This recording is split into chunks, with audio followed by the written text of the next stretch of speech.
Olá, bom dia, boa tarde, boa noite, torcedor e sócio do Clube de Regatas Vasco da Gama e Vasco da Gama SAF. No vídeo anterior falei sobre o Vasco 2024, rememorando como o clube se afundou nas últimas décadas e nunca mais conseguiu respirar, e muito raramente conseguia dar alegria aos torcedores. Agora vou falar dos nossos medos e nossos pesadelos, e não são os nossos adversários. Somos nós mesmos, ou mais precisamente, aqueles que se dizem torcedores e vascaínos que por algum motivo ou por vários motivos adoram que o Vasco chafurde na lama. Não sei se são paus mandados ou simplesmente possuem algum desvio de personalidade que os empurram para o submundo do infortúnio, tristeza e melancolia. E adoram contaminar o resto da torcida, que em sua grande maioria é muito pacata. Mas esses adoradores da desgraça estão sempre ativos e fazendo barulho nas redes sociais, dando a entender que representam toda a torcida vascaína. Mas isso é uma grande mentira.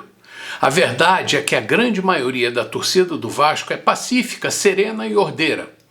Mas quem faz muito barulho tem interesse em parecer que está no comando e que representa uma multidão que não se interessa em promover anarquia, o contrário do que eles fazem. Mas nem todo mundo sabe disso. No jogo de Brasília, vimos o que um grupo de torcedores de duas torcidas diferentes fizeram.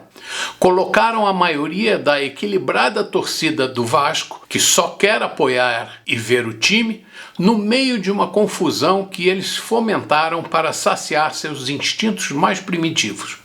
Mas como a desordem logo foi contornada graças ao spray de pimenta da polícia e a encenação mais pareceu uma chanchada de péssima qualidade regada a copos de cerveja do que uma briga admissível, tudo voltou ao normal. Mas não interessa a verdade ou a realidade. No nosso mundo, o que vale é a narrativa. E pronto, estava armado o circo para quem quisesse aparecer ou faturar com a prosa, os maus resultados e as péssimas atuações dos árbitros da Federação Carioca de Futebol. Mais adiante continuaremos a falar sobre esse nosso louco mundo vascaíno. Por enquanto, eu só peço de novo que dê o seu like e seu compartilhamento neste vídeo, sem esquecer de dar sua opinião nos comentários e se inscrever no canal se ainda não tiver feito. Agora vamos rodar a vinheta para depois continuar falando sobre o mundo do Vasco. Volto já!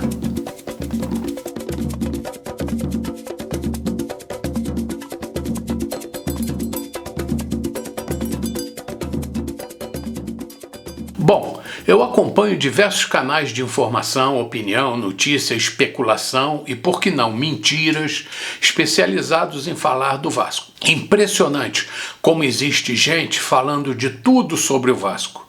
Mas o que mais estranho é que os mais agressivos são os que mais batem na SAF e em tudo que ela representa. Às vezes penso que eles sentem prazer nisso, mesmo sabendo que a SAF é a maior responsável pelo escanteamento dos politiqueiros que dominavam o clube.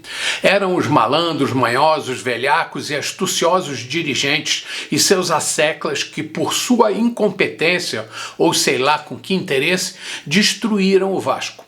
E eu sei que eles não foram exterminados, apenas esperam uma oportunidade para voltar à cena do crime. É só assistir os canais que falam mal da SAF para entender que eles continuam ativos. São especializados em colocar dúvidas na cabeça dos torcedores.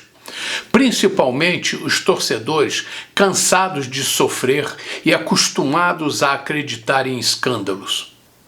Do outro lado, sofrem aqueles que prezam a verdade e a prudência na informação. São acusados de passadores de pano, de pouco assertivos, de lerdos e covardes. Na verdade, o brasileiro esquece muito rápido as merdas e adora o imediatismo. Nosso futebol passou para as mãos de outros. As contas estão com novos administradores e logo surgem as narrativas e a exigência de títulos. mesmo que décadas tenham se passado até chegar ao fundo do poço. As hienas, quando são pegas na mentira, estão sempre prontas para pedir desculpas e partir para outra mentira, quase sempre. Vários artifícios maldosos são usados para tirar o foco do torcedor do Vasco, seja ele apoiador da SAF ou defensor da associação.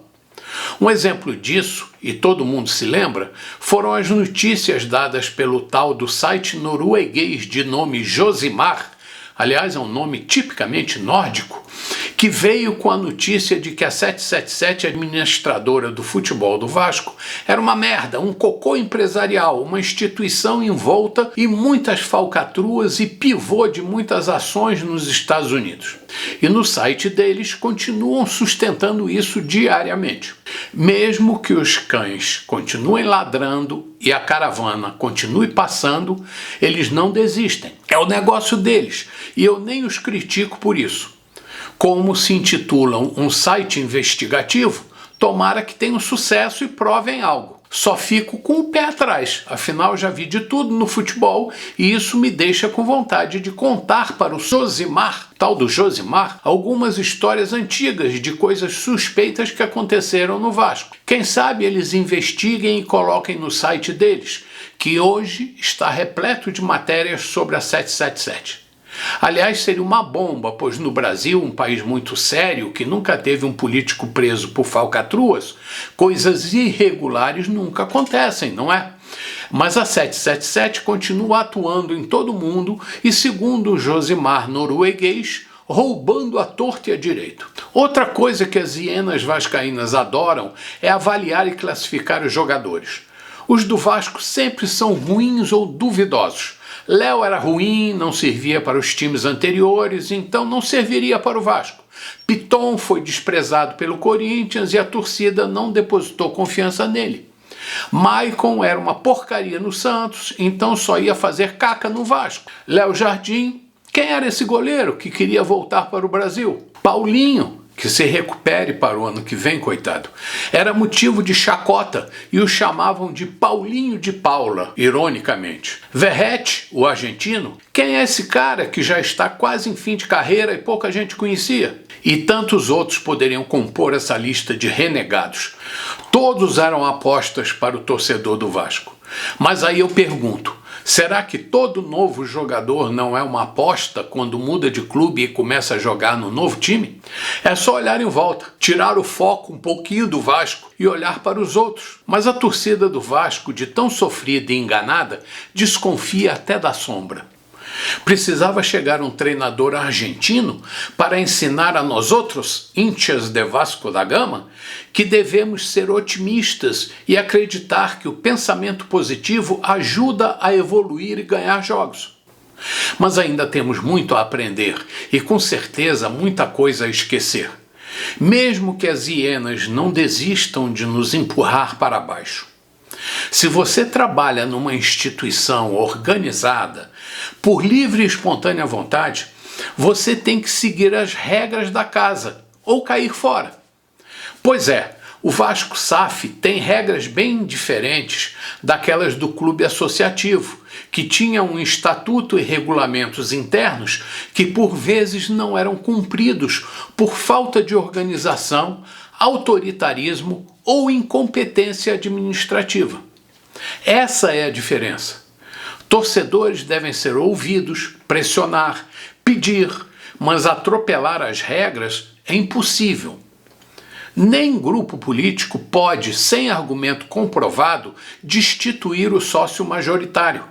Hoje, uma empresa que atua mundialmente escolhe o país em que deseja atuar e, se não se sentir acolhida, faz as malas e se manda, deixando para trás um buraco.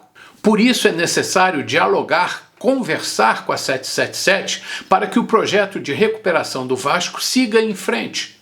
Claro que o Vasco Associação possui uma participação importante na SAF, mas lembrando que quem tem o dinheiro, pelo menos assim diz o contrato, é a 777. O clube associativo, apesar de saneado, não possui cacife financeiro para tomar o Vasco de volta e tocar o futebol sozinho. Pelo menos sem uma outra alternativa ou um mecenas disposto a arriscar sua fortuna.